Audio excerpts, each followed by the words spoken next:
The NFL season is over, and now it is the usual time for depression for football fans across the country. But not this year. This weekend were the inaugural games for the XFL.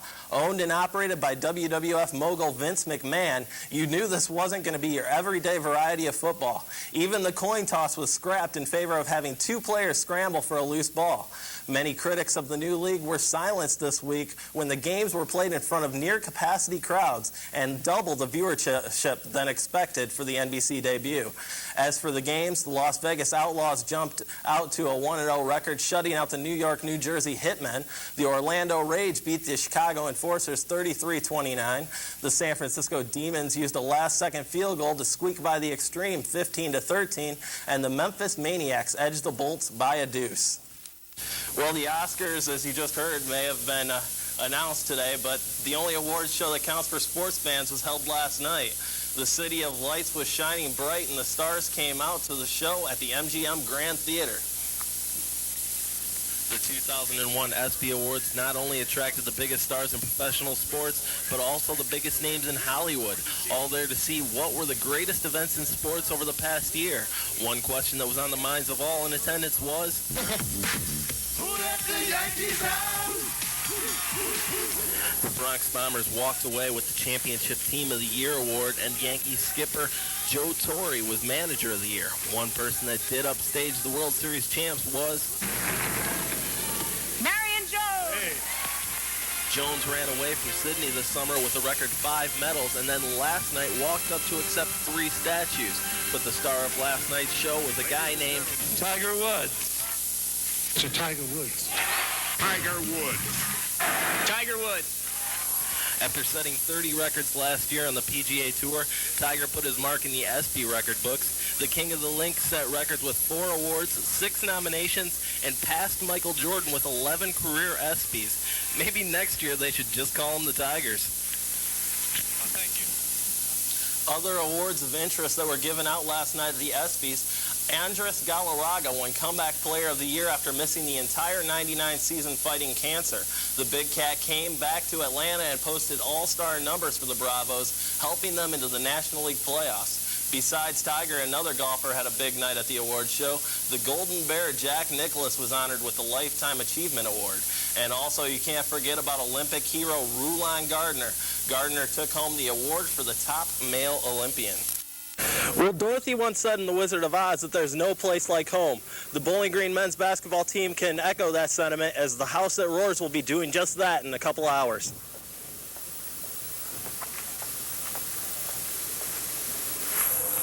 Anderson Arena had a quiet, calm feeling this afternoon. Camera crews were setting up for tonight's broadcast. The team was taking time for a light shoot-around. The scoreboard was blank and the stands were empty. But that won't last for long, as the quiet calm is replaced by frenzied cheers of the House That Roars.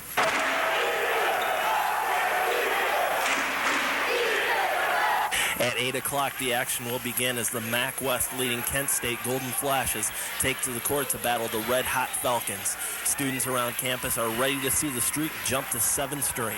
I mean, it's great to see a team that we can actually come out and support. And some students are trying to do anything to make it to the game. Are you planning on going? I'm trying to get out of the meeting. Yes. Now, I talked with people at the ticket office earlier today, and they said they're expecting a near-capacity crowd. So if you want to get a good seat for the game, you want to come out early. You want to make sure you get that seat. I'll be back later in sports with much more on the game, but for now, for BG24 Sports, reporting at Anderson Arena from Live Link 24, I'm Kevin Core.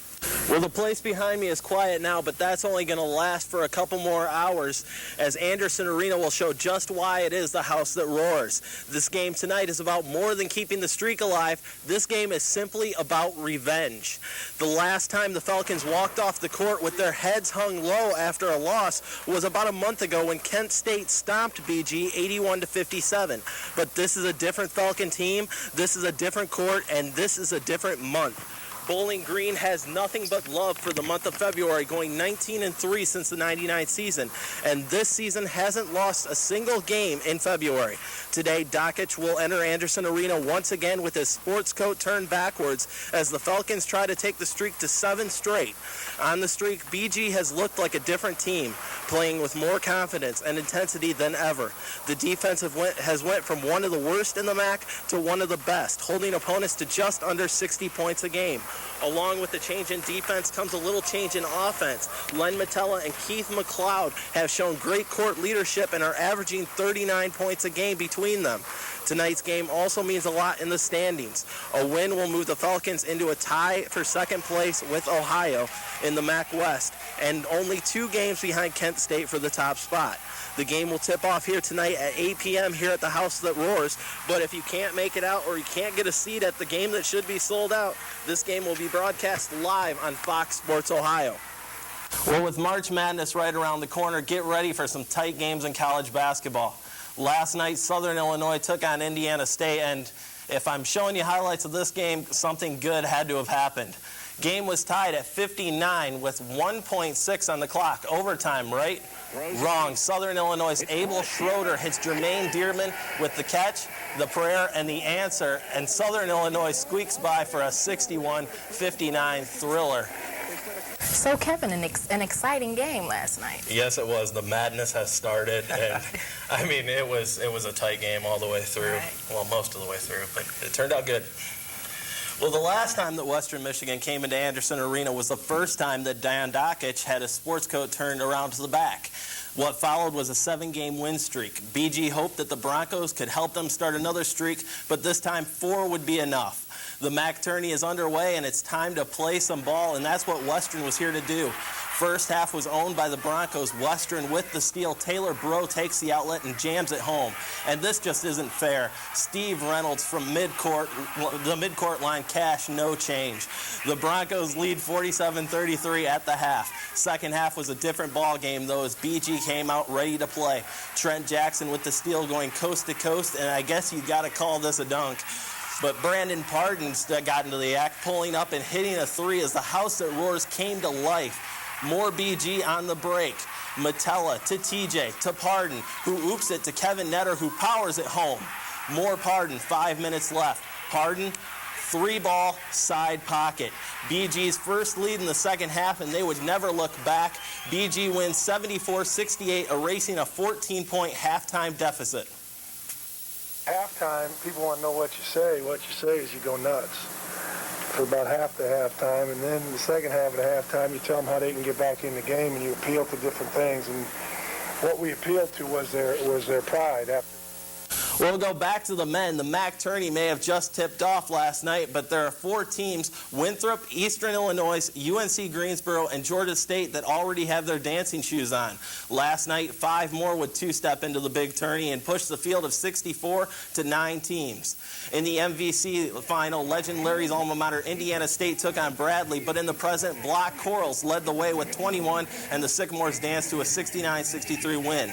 In the NEC, we go to St. Francis and Monmouth, time running down, shot clock. Jerry Crosby launches a 3, and that's money. Hawks fly into the tourney with a 67-64 win. In the Metro Atlantic, Canisius battled Iona. Dyree Wilson loses control, but that doesn't stop him from hitting off the glass. The Gales pull away to go on to the show, 74-67.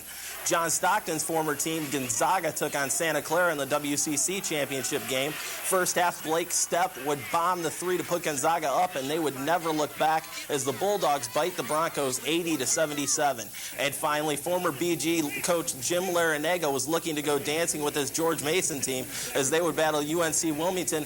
Wilmington, a chance to tie to get the shot up in the final seconds, but it wouldn't go before the buzzer. Jim Larinaga will be dancing with his George Mason team as the tourney gets underway next week.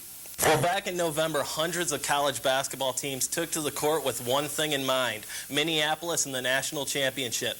At that time, Arizona was ranked #1 and the favorite to win it all. Fast forward to March, 65 teams, their dreams still alive, and the Duke Blue Devils were #1 in the land. Last night, the two teams faced off in the final game of the season for college basketball's top prize. And will the real #1 please stand up? Two of college's greatest coaches, Lute Olson and Mike Krzyzewski, faced off, and there's one of college's greatest freshmen, Jason Williams, with the reverse layup. Arizona would hang tight in the first half. Lauren Woods with the hook to put the Cats within one. Duke led by 2 in the first half. And then Mike Dunleavy for 3. I said Mike Dunleavy for 3. I said, Mike, he's not done yet. Levy for 3. Dunleavy had 21 points on the night, 18 in the first 10 minutes of the second half. Time to cut down the nets as the Blue Devils are the national champions. The offseason this year in baseball, phenom shortstop Alex Rodriguez decided to pass on loyalty to the Mariners and take the cash that was waiting for him in Texas. Last night, A-Rod was back in Seattle for the first time since signing with the Rangers, and the Mariners fans let A-Rod know exactly how they felt about him.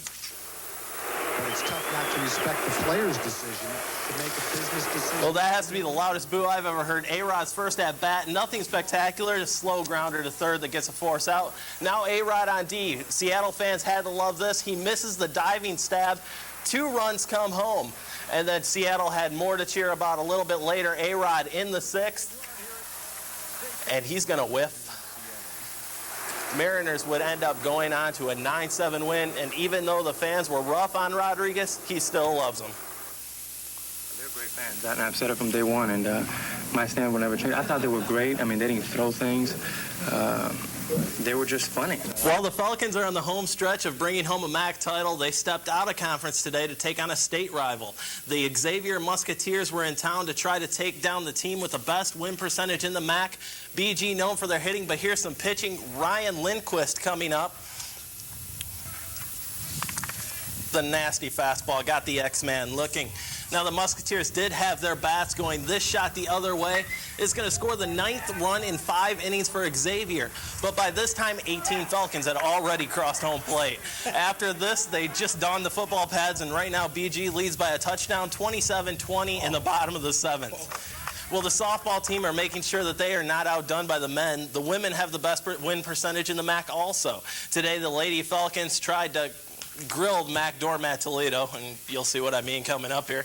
And I know it's a bad pun, but here's Jenny Schaff burning the BG defense. Hey, I went to school with this girl.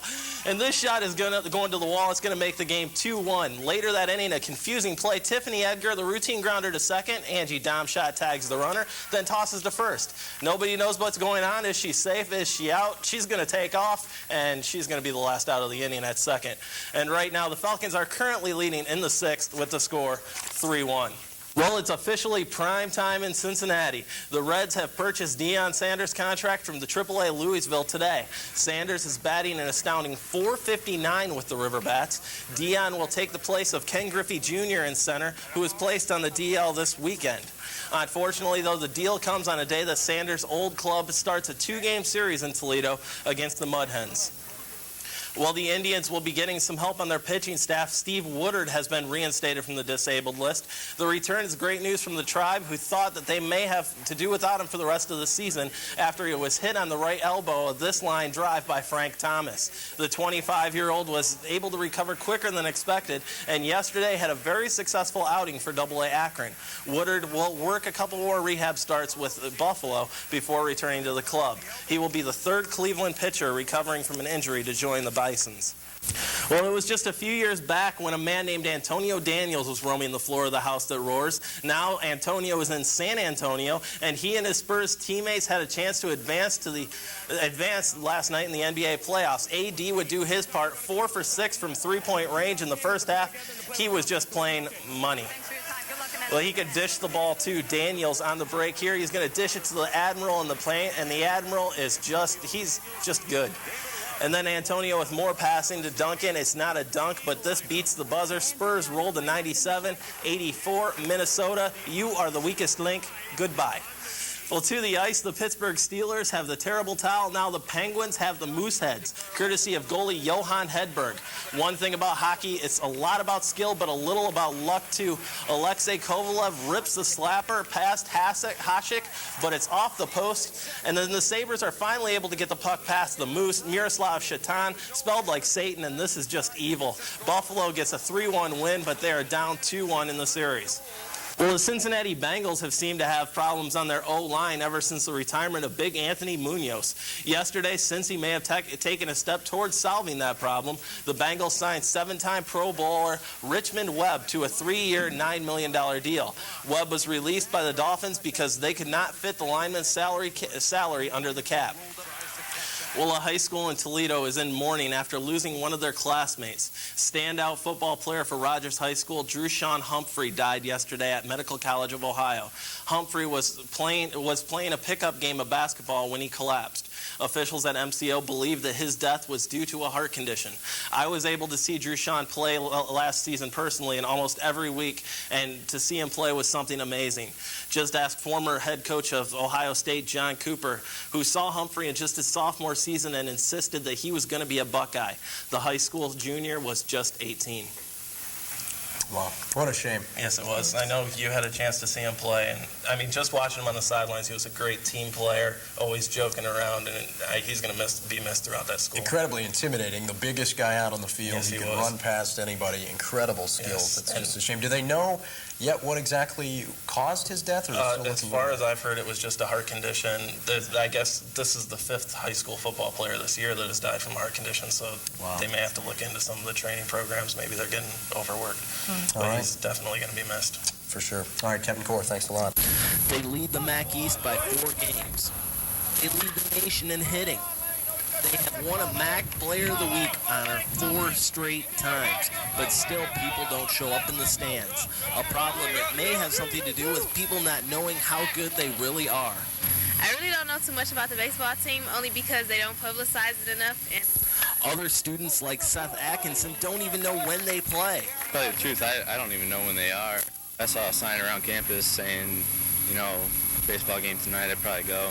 Now, there is a game going on right now here at Stellar Field, and as you can see, there are plenty of empty seats behind me. But the fans that are here at the game say the people that aren't showing up don't know what they're missing. David King has been to every home game this season. He feels that fans may be missing out on a chance to see a championship team. Well, they're missing a good team this year. They've got a good team, got a chance to go to the NCAA tournament. But others like Brian Jones are attending their first game, and they may be kicking themselves for not coming out sooner. Kind of ashamed that I haven't been to a game yet, and they've been doing good, so I just want to check it out. Hopefully others will want to check it out for themselves and show up in the stands. At Stellar Field for BG Action News, I'm Kevin Core.